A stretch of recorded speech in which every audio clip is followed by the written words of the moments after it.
Welcome to Conversations on the Coast, San Francisco's premier author interview program. Today we're going to talk to a gentleman by the name of Nathaniel Philbrick, who does history better than anybody around, I think. We're going to talk about his latest book called Mayflower, A Story of Courage, Community, and War. It's published by Viking, and thanks a lot for coming by. It's great to be here. You know, it's an amazing book in many, many ways.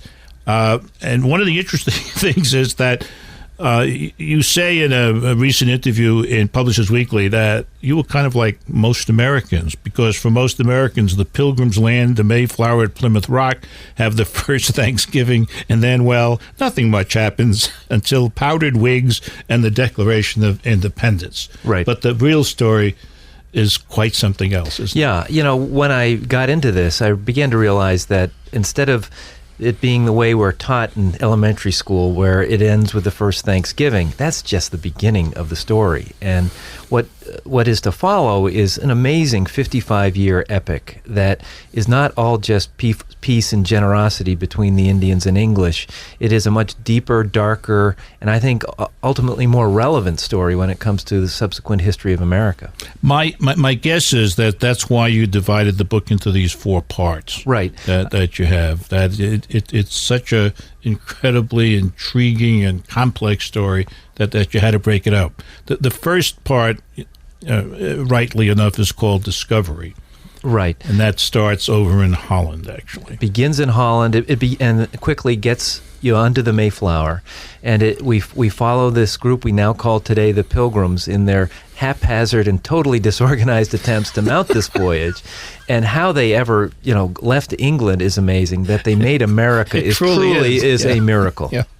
The second part is called Accommodation, and that kind of talks about the early relationship. Yes, the early relationship between the Indians and the English, because the other miracle is that they were not all wiped out by the Indians in the beginning. And it's an interesting story where you see how they really, very early on, both sides were quite sophisticated in negotiating. Yeah, you're right. As you read that, it was like they were both sides naturally born to what you might call a negotiation approach to the relationships between different folks. Yeah, it was a survival situation for both parties right from the beginning, and they realized that they ultimately needed each other, and that's pretty good motivation to establish some kind of common ground. And then there grows a kind of sense of a community, which is the third section of the book. Right, and I think that's almost the most extraordinary part of this story, is that for 55 years, there's peaceful coexistence. And there is a bicultural community created in 17th century New England that I think few of us understand existed, where it wasn't that the English and Indians loved each other and lived in some benign utopia, but they made it work. There was give and take, and there was a lot more interpenetration of cultures than I think people realize. What's also interesting there at that time, when you say the English, we're not just talking of the Pilgrims or their faith followers. We're talking about what they call outsiders, the or strangers. Right. Yeah, and then that's the other sort of revelation for many people. For me, really, when going into this, I thought it was, this was the pious Pilgrims, but no, from the beginning, Pilgrims are nothing. Right, Pilgrims are nothing. But from the beginning, there was a great divide aboard the Mayflower. There were the saints from Leiden, Holland, and then the strangers who were Londoners who had no special interest in the religious mission that the Pilgrims These were were people who danced around the maypole, for goodness sakes. Oh, yes. Yeah. These were people that. who drank with the Indians and even dared to give them guns. And this was the kind of thing the Pilgrims did not approve of. Well, the guns eventually become an instrument of war, the fourth part. Yes. War, and this is, for me, the true meaning of this story and what makes it a tragedy, because for 55 years there was this peaceful coexistence. And it becomes really an intergenerational story. What happens with the second and third generation? Both sides lose sight of what had got them there, and the tragedy is it results in war. Yeah, one of the things you said, I think, in that interview was that what we get here is, instead of the story we already know, the history of the Plymouth colony becomes the story we need to know. Yeah, because, I grew up with the Pilgrims and Thanksgiving, and then in my cynical teenage years and in college, I saw them as irrelevant. Caricatures that you trot out on Thanksgiving. Funny hats. Yeah, why do their pants fall down? Because the buckles are on their shoes. That kind of thing. And I never heard that one. Yeah, that's pretty I like good. that. Oh, you know what? The other one is instead of the Pilgrims landing on Plymouth Rock, it's too bad the rock didn't land on the. Yeah, that one I heard. That one I heard. But what I found with this story is none of this is true. This is a story that is fundamental to what we are as a people and prefigures in so many important ways America's push west. Well, there are a lot of major characters in this book, like William Bradford and Benjamin Church. But Mayflower also tells the stories of many other fascinating characters, including somebody called Captain Shrimp. We're going to meet up with some of them when we return. You're listening to Conversations on the Coast with Jim Foster. Follow us on Twitter at Jim Foster COC or send an email to jimfostercoc@gmail.com. Mayflower, a story of courage, community, and war. That's this week's book. The author, Nathaniel Philbrick, Publishers Weekly, has some very nice things to say about it. In part, impeccably researched, they say, and expertly rendered. I wonder what rendered. Never mind. Philbrick's account brings the Plymouth colony and its leaders, including William Bradford, Benjamin Church, and the bellicose Miles Standish, vividly to life. More importantly, he brings into focus a gruesome period in early American history. For Philbrick, this is yet, and I like this part, this is yet another award-worthy story of survival. What are they talking about award-wise? National Book Award for? I won that with In the Heart of the Sea 6 years ago. Yeah. All right, congratulations on that. And no, to be very frank with you, I hadn't looked at this review until I finished reading the book. And while I was reading it, I said to my wife, I said, this should win an award. I did. I said that she'll testify to this. She really will. Well, I appreciate it. Yeah, no, it's great stuff. Let's get to the characters. First of all, Captain Shrimp, yes. The vicious, I call him vicious, a vicious warrior whose real name is? Miles Standish. We all know Miles, don't we? Mm-hmm. Yeah, well... Not the way we find out here. Yeah, well, Longfellow wrote the poem, The Courtship of Miles Standish. But what amazed me in going to the primary materials is, yes, Standish was a warrior, but he was also not that tall. Someone had given him the nickname Captain Shrimp at one point. And he also had an anger management problem. Wow, I'll say. Yeah. I mean, at one point, they hear rumors that the Indians to the north, the Massachusetts, are in a conspiracy to attack Plymouth. And Bradford sends Standish out with just a handful of pilgrims. And it turns out to be a 17th century commando raid. And they kill about half a dozen Indians. And Standish returns in great triumph with the head of one of the warriors wrapped in a blood-soaked piece of linen. And he's given this great reception, and the head is planted on the roof of the fort in Plymouth, where they worship every Sunday. Two things untoward about that. First of all, it blows our myth versions of Standish.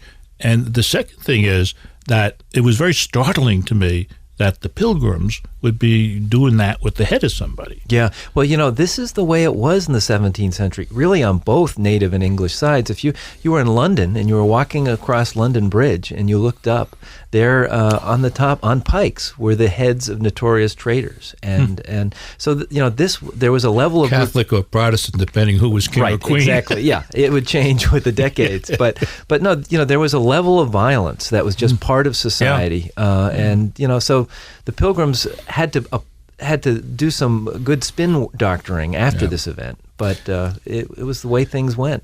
There's a marvelous story that you tell during the crossing. There's a man overboard. Yes. His name is John Holland, and I thought, that's the end of John. Nay, not so. John becomes very important. Well, yeah, this is a guy who he gets swept off the deck of the Mayflower. He's a landlubber where he shouldn't be on the deck of a ship in the storm. Yeah, he wanted to get fresh air. Right. You can't blame him. But he got more than that. He got a lungful of salt water, but he luckily grabbed a line that was behind the ship. They pull him up, and he survives, and he goes on to become. He's a servant to one of the pilgrims who dies. He gets through that inheritance. He's in very good financial shape, and he becomes one of the movers and shakers, and by the end of his life has 88 grandchildren. Wow. What a guy. What a guy. The most intriguing to me among the Native Americans in the book is Squanto. Yes. Whose name ultimately is associated with devil in the Indian language. Right. Yeah. I mean, what the Pilgrims didn't realize is Squanto was short for Tisquantum, which is the name of one of the spirits in the native cosmography, and the Pilgrims would later associate that spirit with the devil. So they were basically following the lead of an interpreter who was named Satan, which is kind of ironic given the spiritual. And he was the most talented around in terms of the language. He was. He was in many ways the most powerful man in New England because he knew both languages, and he could tell the Indians what he wanted them to think the English were saying, and he could tell the English what he wanted them to think the Indians were saying. But what if he were lying? And he was. As he was many times. Because he wanted to become the next Massasoit, leader of the Wampanoag, and he almost pulled it off until his ambitions were revealed, and that then came his downfall. The pilgrim who stands tallest, I think, in your account, at least in my judgment, William Bradford. Yeah, William Bradford was the true rock, whether or not we looked at Plymouth Rock. I mean, he had true sympathy for a lot of people, although his vision of what people should do in terms of religion was very inflexible. But he was the one that kept them together, and that first winter was terrible. More than half, 55 of 102 passengers would die that winter, including his wife, and including the governor. And he would take over and take them, enable them to become a colony. Yeah, the more horrible things got, the more people died, the more he seemed to be able to manage it and to move them forward. Yeah, and that's really true. I mean, he made strangers and saints alike begin to see themselves as members of a single community. Colorful characters, richly detailed history, that's what Mayflower delivers. And the story of a war that most of us have never heard of. You're listening to Conversations on the Coast with Jim Foster. Follow us on Twitter at JimFosterCoc or send an email to jimfostercoc@gmail.com. This is Jim Foster. This is Conversations on the Coast. Mayflower, a story of courage, community, and war is the book. Nathaniel Philbrick is here with us, and the New York Times daily newspaper wrote a review that the publicist for this book told me she couldn't have done a better job. Just listen to this.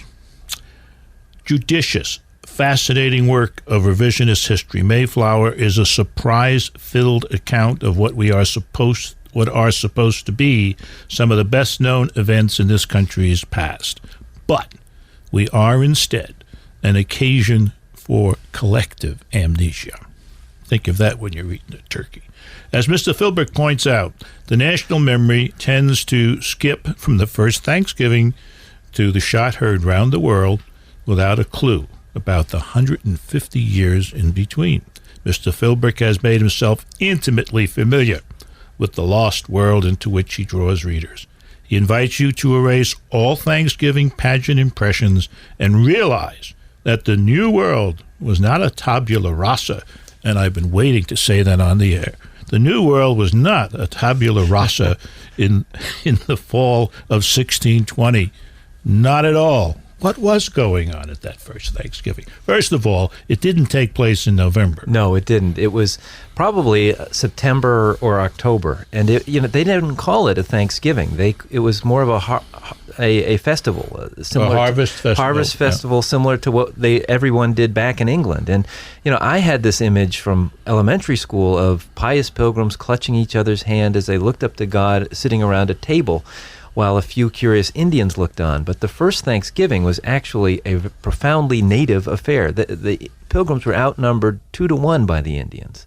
And instead of eating turkeys, they may have eaten some turkeys, but they ate 5 deer provided by the... Five deer provided by the Indians. And there were so many people there that there was not enough furniture. So they must have been outside, standing around, having a very good time. Oh, come on. Countless Victorian-era engravings notwithstanding, the Pilgrims did not spend the day sitting around a long table draped with a white linen cloth, clasping each other's hands in prayer. That's right. No, I'm sorry. And Fudge and foo-foo. They didn't have any pumpkin pies, no cranberry sauce, and they didn't even have forks. So it's all very different from how we were taught. Sounds like a nasty affair. Well, it was definitely different from what I go through. At least went through as a kid. Well, the thing about with your hands, I do wind up separating the thigh from the leg of the turkey. Usually, I'm going like that. Well, that's a true throwback to the actual Thanksgiving. True throwback. Right. Yes, but it was an important occasion. It did express the fact that they were getting along together, that there was a spirit of cooperation, and. But the last part of the book, called War,